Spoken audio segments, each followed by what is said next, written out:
Hello,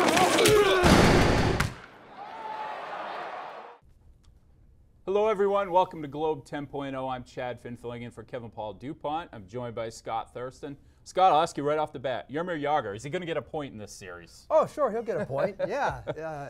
He would get a lot of points if he was playing with David Krejci on the top line. He's playing with Kelly and Peverly, and he was visibly frustrated playing with Dogovins in that first game. You know, put a couple passes right in the stick, went nowhere. They ought to bring Mario Lemieux out of retirement, get him away from Pittsburgh, and put him on that third line, because that's a better option than the guys they're playing with. Don't you think? Yeah, you have a skilled guy like this, and he can still do it even at 41 years old, but you're playing him with a couple of good role players, but guys who aren't necessarily the kind of guys that Jagr should be playing Just with. not accomplished offensively.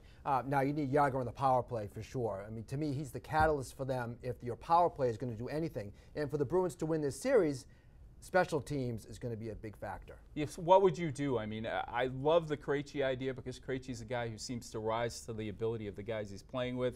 He did it in the Olympics when they were in Vancouver. He's one of the best players up there.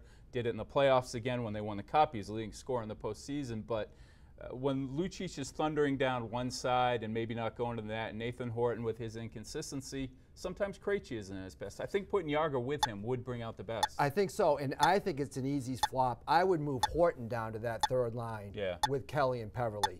You know, you talk about Horton's inconsistency. Let that show up on the third line and play Lucic with the skilled Jagr and Krejci. And I think the Krejci-Jagr combination could be really strong. So we've got to find a way to get something out of Jaromir Jagr here It'll heading never into happen. Game 3.